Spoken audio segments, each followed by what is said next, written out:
Very good morning to all of you. तो आज का मेरा टॉपिक है इको फेमिनिज्म। तो इको फेमिनिज्म दो शब्दों से बना है, इको और फेमिनिज्म। इको का अर्थ होता है पर्यावरण और फेमिनिज्म का अर्थ होता है नारीवाद। इको फेमिनिज्म यह मानता है कि जिस तरह से प्रकृति का शोषण किया जाता है, ठीक उसी तरह से महिलाओं का भी शोषण किया जाता है, जिसके पीछे पितृसत्ता और पूंजीवाद को जिम्मेदार ठहराया जाता है। और जो इको फेमिनिज्म वर्ड है, इसका सबसे पहले प्रयोग 1974 में किया गया फ्रांसवा डी ओबोन के द्वारा। Françoise d'Eaubonne. बाकी बच्चे जरा देखो, ग्रुप में शेयर करो, उनका नाम है, नेट का प्रश्न है। और उनकी बुक थी फेमिनिज्म और डेथ। फेमिनिज्म और डेथ। अच्छा, गुड। अब इको फेमिनिज्म क्या कहता है? प्रकृति और महिलाओं की भूमिका महत्वपूर्ण होती है। जैसे महिलाएं जीवन देती है और पोषण देने का काम करती है, ठीक उसी तरह प्रकृति भी हमें भोजन और पानी उपलब्ध करवाती है। औद्योगिकीकरण और पूंजीवाद नुकसान पहुंचाते हैं। ये कहता है कि केवल प्राकृतिक वातावरण ही नहीं, बल्कि महिलाओं को भी यह नुकसान पहुंचाते हैं। फॉर एग्जाम्पल, भारत और अफ्रीका के कई हिस्सों में बड़ी बड़ी कंपनियां हैं, जैसे मॉन्सेंटो, जो बीजों पर नियंत्रण कर रही है। ब्यूटीफुल। जिससे पारंपरिक महिला किसान अपनी खेती के तरीकों पर निर्भर नहीं रह पाती। एक मिनट में इसका नाम लिख देता हूँ। मैडम जी, आपने बहुत अच्छा शब्द यूज़ किया, मॉन्सेंटो। मॉन्सेंटो और बहुत सारी और भी है, कैटरपिलर है, मॉन्सेंटो है, और एक दो और कैरगिल है। इनको बोलते हैं बायोटेक्नोलॉजिकल फर्म, जो कि क्या करती है, बायोलॉजी और टेक्नोलॉजी का क्या करती है, रिश्ता करती है, और बीजों की मालिक बन जाती है। समझे? वो बता रही है मैडम, शाबाश। इको फेमिनिज्म मानता है कि महिलाएं प्रकृति की संरक्षक होती हैं। गुड। दुनिया भर में महिलाएं पारंपरिक रूप से खेती, जल संरक्षण और जंगलों को बचाने का काम करती है। फॉर एग्जाम्पल, चिपको आंदोलन 1973 उत्तराखंड। यह आंदोलन गौरा देवी तथा अन्य ग्रामीण महिलाओं के नेतृत्व में हुआ था। क्या नाम था आपने? गौरा देवी। बहुत बढ़िया, शाबाश। फोर्थ है जैव विविधता और परंपरागत ज्ञान का महत्व। अच्छा, बायोडाइवर्सिटी, और एक और बड़ा अच्छा शब्द मैडम ने यूज किया, परंपरागत ज्ञान का। हाँ, ट्रेडिशनल नॉलेज। क्या होती है ट्रेडिशनल नॉलेज? कोई बताए? गिरधारी भाई आप बताओ, क्या होती है ट्रेडिशनल नॉलेज? है कोई आपको गाँव में? परंपरा से किया ज्ञान कोई है? कोई ऐसा गाँव में तो हम लोग को जड़ी बूटी वगैरह कोई है कुछ नॉलेज लोगों को कि भाई फलानी बूटी खा के बुखार ठीक हो जाता है, या फलानी चीज़ लेके ये इलाज हो जाता है, इस तरह का है कोई नॉलेज? जड़ी बूटी होती है ना, नॉलेज है ना। तो वो होता है परंपरागत ज्ञान, और अक्सर ऐसा पाया गया है इसकी वाहक औरतें भी होती है और जो लोकल लोग भी होते हैं, तो उसको छीना जा रहा है उनसे, ऐसा बोलता है। आगे बोलो, शाबाश। इको फेमिनिज्म यह मानता है कि स्थानीय समुदायों, खासकर महिलाओं के पास पर्यावरण को बचाने के लिए ट्रेडिशनल नॉलेज होती है। फॉर एग्जाम्पल, राजस्थान जैसे शुष्क इलाकों की जो महिलाएं हैं, वो पारंपरिक जल संरक्षण तकनीकों का प्रयोग करके पानी को बचाती हैं। जैसे कि जोहड़ राजस्थान में होते हैं, जोहड़, और उसी टेक्निक को सीखा राजेंद्र सिंह ने। नाम सुना है? कौन राजेंद्र सिंह? दाढ़ी जैसे वाले, वाटरमैन ऑफ इंडिया। देखो जरा फोन में, उन्होंने राजस्थान में कई मरी हुई नदियों को क्या कर दिया, जिंदा कर दिया, उसका वाटर लेवल बढ़ा दिया। तो वो बोलता है मैंने कहाँ से सीखा? जो पारंपरिक किसान थे उनसे सीखा। राजस्थान में जोहड़ होते हैं, मतलब बाउडी टाइप।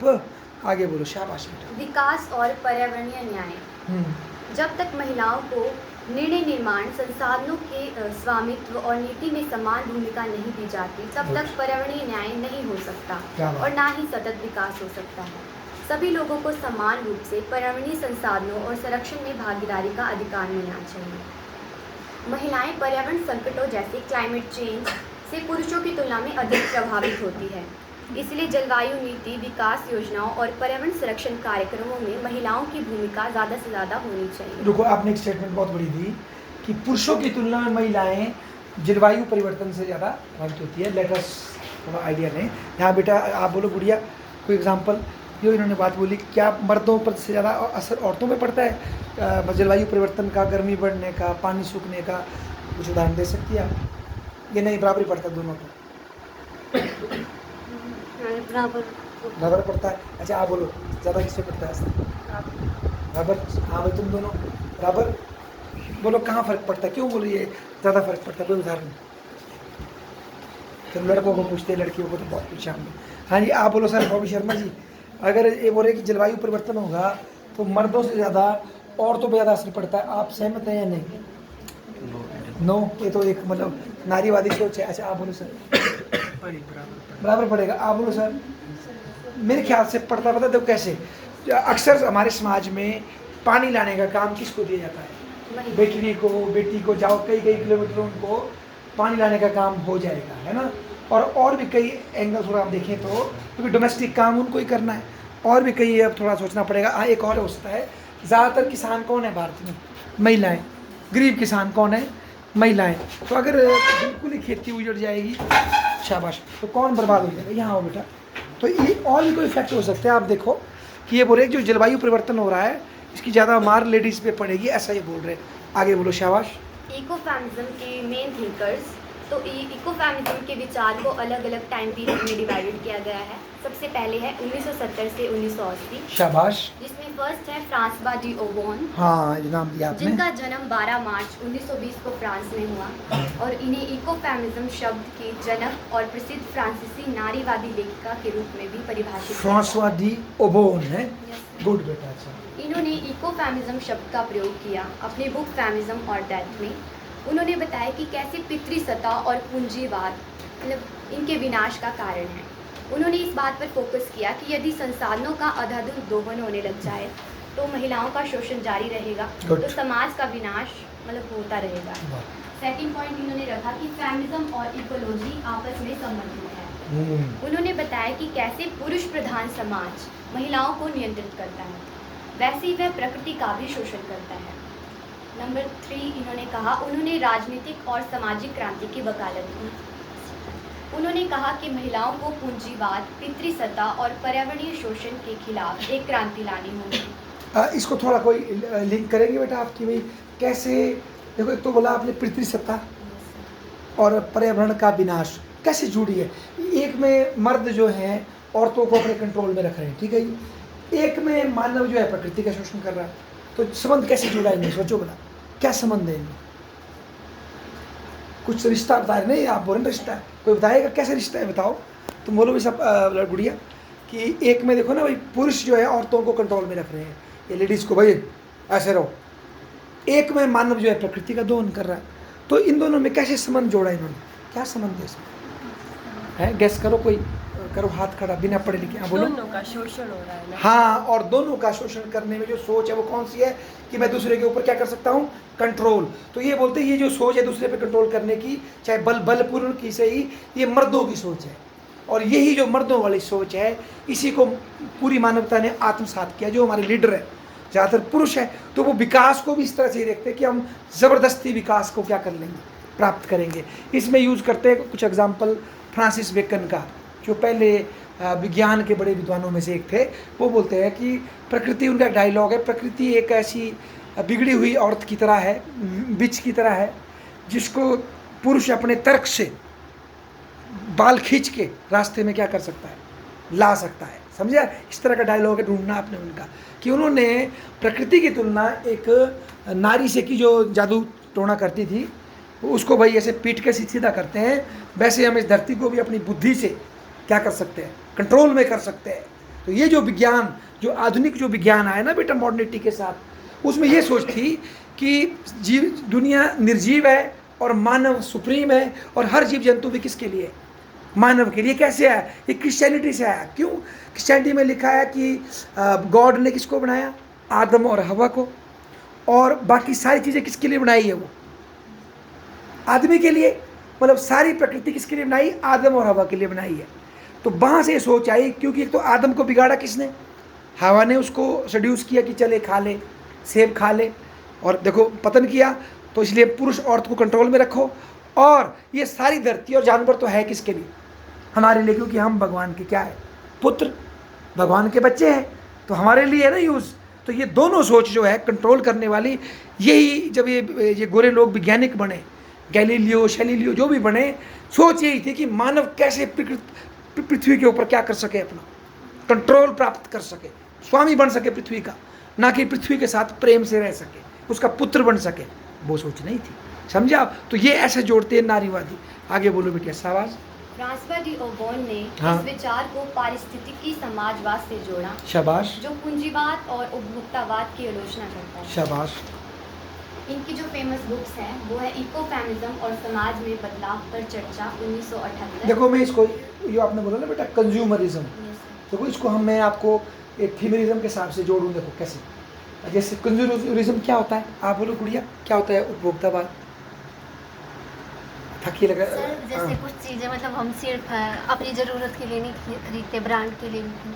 हाँ, जैसे एग्जाम्पल थोड़ा समझाओ। एग्जाम्पल जैसे फॉर एग्जाम्पल, ठीक बोला मैडम ने, कुछ चीज़ें हम ऐसे लेते हैं कि भाई अभी मेरा फ़ोन चल सकता है पर मुझे लेना है, पैसे है तो मैंने लेना है। या कपड़े मेरे ठीक है तो, पर नहीं मैंने, क्योंकि दूसरे ने ऐसा लिया, मैंने वो है ना वो। और वो क्या फीलिंग है, ये बोतल लेने के बाद, ये सामान लेने के बाद मेरे कुछ चेंज हो जाएगा, मैं थोड़ा अच्छा महसूस करूँगा, मतलब उससे हम अपने को जोड़ते हैं। अब देखो औरत का भी बेटा पूंजीवाद ने वो कर दिया है, क्या औरत का ही कर दिया है वो पूंजीवाद, उपभोक्ता चीज़।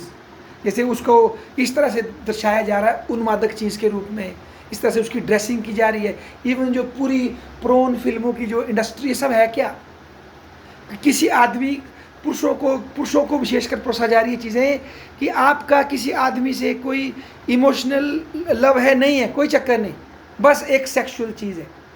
समझे मेरी बात आप? उस जो एक संबंध होता है प्रेम का, उसको आपने रिड्यूस कर दिया बेचने के लिए, डाउनलोड करो जी, ये खरीदो जी।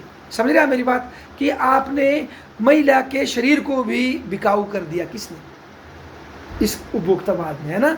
और आप देखेंगे, चलो तो प्रोन फिल्म तो थोड़ी डायरेक्ट बात हो गई, इनडायरेक्टली देखो आप, कार बिक रही है, क्या बिक रही है?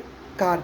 वहाँ एक कुड़ी बैठी हुई है और थोड़े कम स्कर्ट्स में, चलो तो उसकी मर्जी है, कुछ उन्मादक कपड़ों में बैठी, जो भी थोड़ा सा डैशिंग टाइप, तो क्यों बैठी है भाई?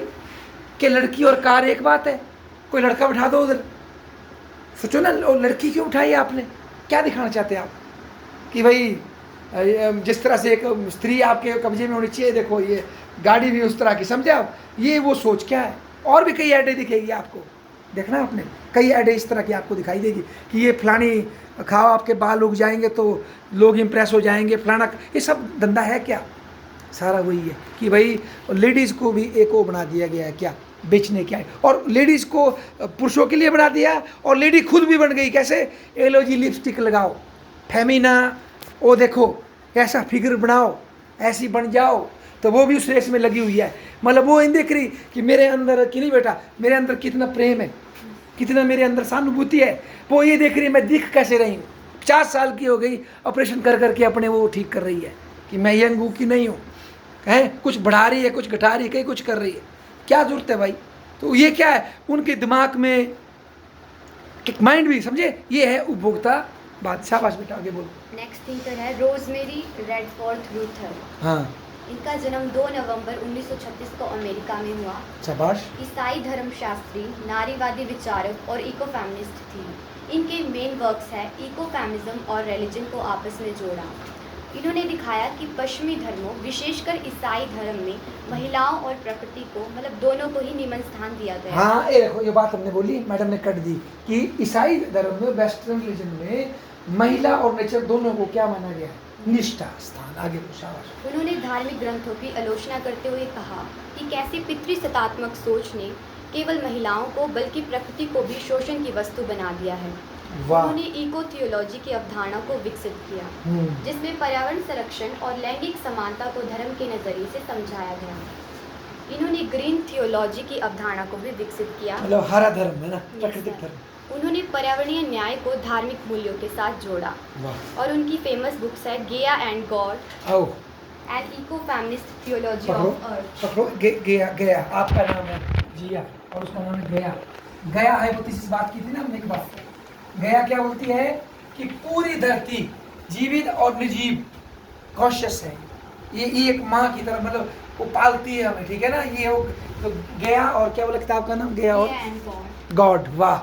और women and redemption theology history, women and redemption of, theological history. Redemption होता है मोक्ष, मुक्ति, मुक्ति, ये धर्म की गलत ठेकेदारी से मुक्ति। आगे बोलो। जिसमें इन्होंने महिलाओं की धार्मिक व सामाजिक मुक्ति पर चर्चा की। शाबाश। थर्ड थिंकर है सुजैन ग्रिफिन। हाँ, इनका जन्म 26 जनवरी 1943 को अमेरिका में हुआ। Susan Griffin, okay. प्रमुख नारीवादी विचारक, लेखिका और इको फेमिनिस्ट। इनका प्रमुख योगदान है महिलाओं और प्रकृति का इन्होंने गहरा संबंध बताया। बहुत सुंदर। उन्होंने अपने प्रसिद्ध कार्य women and nature the roaring inside her 1978 में यह तर्क दिया कि पश्चिमी सभ्यता ने महिलाओं और प्रकृति को एक समान रूप से हाँ। कमजोर और नियंत्रण योग्य बना लिया। ब्यूटीफुल। और आगे बोलो, शाबाश। इकोफेमिनिज्म और यूथ। ये भी उसका ही है। आप बोलो बोलो। इकोफेमिनिज्म और यूथ उनकी एक और महत्वपूर्ण पुस्तक है a chorus of stone the private life of war 1992। अच्छा। उन्होंने युद्ध, हिंसा व पर्यावरण विनाश के बीच संबंध को उजागर किया। उन्होंने यह दिखाया कि कैसे युद्ध और पितृसत्ता दोनों मिलकर महिलाओं और प्रकृति पर हिंसा करते हैं। The arrows of everyday life essay on ecology gender and society 1995। समाज, पर्यावरण व लिंग भेद पर इन्होंने लेख लिखे।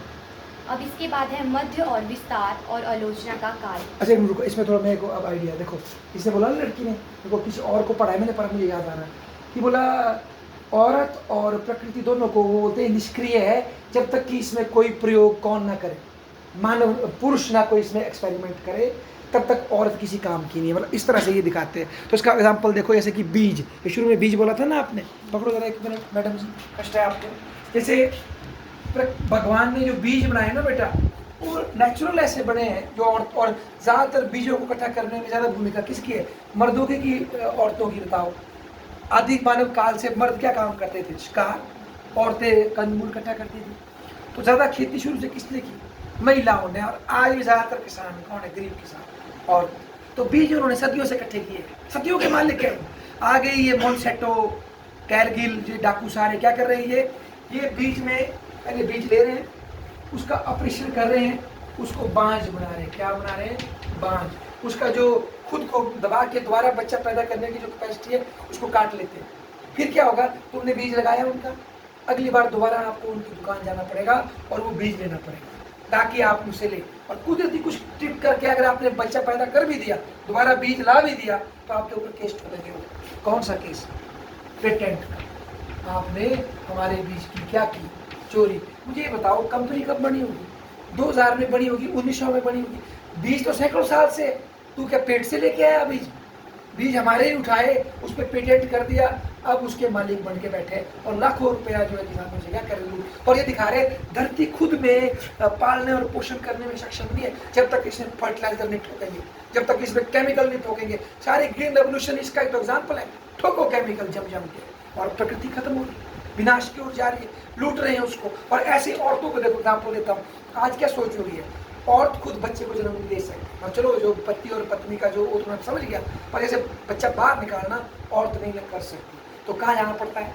हॉस्पिटल। और हॉस्पिटल में अक्सर आप देखेंगे जब लेडी प्रेग्नेंट होती है, मैं तो चलो अपनी वाइफ को तो ऐसे बिठा देते हैं, जबकि पहले क्या अगर सुनेंगे, पहले बच्चे कहाँ होते थे? खुड में, कोई कहाँ। और इतने ज़्यादा ऑपरेशन नहीं होते थे। अब हर लेडी का ऑपरेशन हो रहा है, चीरे वाला नहीं, नॉर्मल भी हो ही रहा है। उसका कारण क्या है? औरत को ऐसा मान लिया है कि ये बच्चे को खुद जन्म दे सकती जब तक कि डॉक्टर की क्या नहीं लगेगी इसको हेल्प। चलो एक हद तक फैसिलिटी होनी चाहिए, पर अब औरतों को बिल्कुल पैसिव मान लिया गया, बिना डॉक्टर के बच्चा हो ही नहीं सकता, संभव ही नहीं है ये। जबकि आज भी हम जानवरों को देख रहे हैं, उनके बच्चे डिस्कवरी वगैरह देखते होंगे आप, तो ये क्या मतलब औरतों को दिखा दिया है पैसिव। और अब तो इतना चला गया है कि भाई बच्चे भी, कई टेक्निक विकसित हो चुकी है कि भाई कैसे बच्चे क्या है ना। तो ये सब क्या है? कहीं ना कहीं औरतों की वूम जो है, गर्भ जो है, उसके अंदर भी डॉक्टर के माध्यम से इन्होंने कब्जा कर लिया है। हम बताएंगे आपको बच्चा कैसे सुरक्षित और निकल पाए। तो ये सारा कब्जा है, ऐसा बोलते कुछ फेमिनिस्ट। मुझे नाम नहीं आ रहा ना, पर उन्होंने लिंक किया है बीज से। इसमें ये मारिया मी और वंदना शिवा, हमारी जो मारिया मी बताएगी मैडम, शाबाश, आगे बोलो। गुड। कैरिन जे वॉरेन, हाँ। इनका जन्म 10 सितंबर 1947 को यूएसए में हुआ। इनकी मुख्य पहचान है इकोफेमिनिज्म की प्रमुख दार्शनिक, पर्यावरणविद और नारीवादी विचारक। इन्होंने इकोफेमिनिज्म और पितृसत्ता को आपस में जोड़ा। ठीक है। वॉरेन ने पितृसत्तात्मक द्वंद्ववाद की आलोचना की, गुड। जिसमें पुरुषों को संस्कृति से और महिलाओं को प्रकृति से जोड़ा जाता है। ओहो, अच्छा, गुड। उन्होंने बताया कि पितृसत्ता न केवल महिलाओं को बल्कि प्रकृति को भी शोषण की वस्तु के रूप में देखती है। गुड। इको फेमिनिस्ट नैतिकता, उनकी पुस्तक eco feminist philosophy a western perspective on what is it and why it matters 2000। Eco feminism की सबसे महत्वपूर्ण दार्शनिक रचनाओं में से एक है। उन्होंने इको फेमिनिज्म को एक नैतिक दर्शन के रूप में प्रस्तुत किया, जिसमें महिलाओं व प्रकृति दोनों के प्रति न्याय की वकालत की गई। इसके बाद है वंदना शिवा। वंदना शिवा का जन्म 5 नवंबर 1952 को देहरादून में हुआ। पर्यावरणविद, नारीवादी विचारक, वैज्ञानिक, इको फेमिनिस्ट और सामाजिक कार्यकर्ता के रूप में इनकी पहचान है। इनका प्रमुख योगदान इको फेमिनिज्म और जैव विविधता। वंदना शिवा ने समझाया कि महिलाएं पर्यावरण संरक्षण में महत्वपूर्ण भूमिका निभाती हैं, विशेष रूप से कृषि, जल प्रबंधन और पारंपरिक ज्ञानों में। उन्होंने हरित क्रांति की आलोचना की, क्योंकि इससे किसानों, विशेष रूप से महिलाओं की पारंपरिक कृषि पद्धतियों को नुकसान हुआ। उन्होंने जैव विविधता और परंपरागत बीजों के संरक्षण पर जोर दिया। बीज बचाओ आंदोलन और जैविक खेती। वंदना शिवा ने बीज बचाओ आंदोलन की शुरुआत की, जिसमें किसानों को पेटेंट और जनरल मॉडिफाइड ऑर्गेनिज्म की जगह ट्रेडिशनल ऑर्गेनिज्म का उपयोग करने के लिए प्रेरित किया गया। जीएम है ना, जीएम क्रॉप्स। शाबाश अंगूठा। उन्होंने वैश्विक पूंजीवाद और कॉरपोरेट नियंत्रण की आलोचना की। उन्होंने महिलाओं को जल संरक्षण व सतत विकास में एक प्रमुख शक्ति बताया है। इनकी फेमस बुक्स है staying alive, women ecology and development 1988, जिसमें इन्होंने इको फेमिनिज्म और विकास के संबंधों पर चर्चा की है। उसके बाद है biopiracy, the plunder of nature and knowledge 1997, water wars, privatisation, pollution and profit 2002, earth democracy, justice, sustainability and peace 2005। Earth democracy में इन्होंने लिखा कि हम बात करते हैं लोगों की डेमोक्रेसी, पर वक्त चाहिए हमें कैसा, जब दुनिया की डेमोक्रेसी हो, धरती की डेमोक्रेसी, जिसमें चिड़ू को, चिकारू को, पेड़ों को, पौधों को, अमीर को, गरीब को, सबको जीने का अधिकार मिले। तो ये ग्रीन डेमोक्रेसी की बात है। शाबाश बेटा। थर्ड थिंकर है मारिया मीस, हाँ। जिनका जन्म 1931 को जर्मनी में हुआ। इको फेमिनिस्ट विचारक, समाजशास्त्री और पूंजीवाद की आलोचक थी। इनका जो मेन आइडिया है वो है पितृसत्ता, पूंजीवाद और प्रकृति का शोषण। मीस ने दिखाया कि कैसे पूंजीवाद और पितृसत्ता मिलकर महिलाओं व प्रकृति का दोनों का शोषण करते हैं। सब्सिटेंस पर्सपेक्टिव, उन्होंने वेरोनिका वैन हॉल्ट थॉम्सन के साथ मिलकर यह अवधारणा विकसित की। सब्सिटेंस पर्सपेक्टिव के according local and community economy को बढ़ावा देना चाहिए, ताकि महिलाओं और पर्यावरण का शोषण रोका जा सके। यह विचार सस्टेनेबल डेवलपमेंट की जगह ग्लोबल सेल्फ सफिशिएंसी पर जोर देता है। वाह, अच्छा। इनकी बुक्स थी patriarchy and accumulation, one world scale 1986, eco feminism 1993, जो इन्होंने वंदना शिवा के साथ मिलकर लिखी, the subsistence perspective beyond the globalised economy 1999, जिसमें इन्होंने स्थानीय आत्मनिर्भरता पर जोर दिया। अब थर्ड स्टेज है समकालीन दौर 2000 से वर्तमान तक, जिसकी जो पहली थिंकर है वो है ग्रेटा गार्ड, जिनका जन्म यूएसए में हुआ। मुख्य पहचान है इको फेमिनिस्ट विचारक, पर्यावरणविद, लेखक और शिक्षाविद। योगदान इको फेमिनिज्म और पर्यावरणीय न्याय। गार्ड ने दिखाया कि पर्यावरणीय संकट, पितृसत्ता व सामाजिक असमानता आपस में जुड़े हुए हैं। उन्होंने कहा कि महिलाएं, LGBTQ+ समुदाय व हाशिए के समूहों पर जलवायु परिवर्तन का प्रभाव अधिक पड़ता है। इको फेमिनिस्ट वेगनिज्म की अवधारणा को इन्होंने विकसित किया। वेगनिज्म है ना? हाँ, ठीक है, ठीक, गुड बेटा, शाबाश। इन्होंने बताया कि महिलाएं और जानवरों का शोषण एक जैसी पितृसत्तात्मक संरचना से होता है। उन्होंने दिखाया कि डाइटरी चॉइस वो भी पारिस्थितिक व लैंगिक न्याय से जुड़ी हुई है। गुड। क्या खाते हैं आप? Yes. है ना? शाबाश। इनकी फेमस बुक्स है eco feminism, women, animal, nature 1993, ecological politics, eco feminist, the green 1998। हो गया सर। शाबाश, ठोको ताली बजाओ। बहुत बढ़िया, बहुत बढ़िया।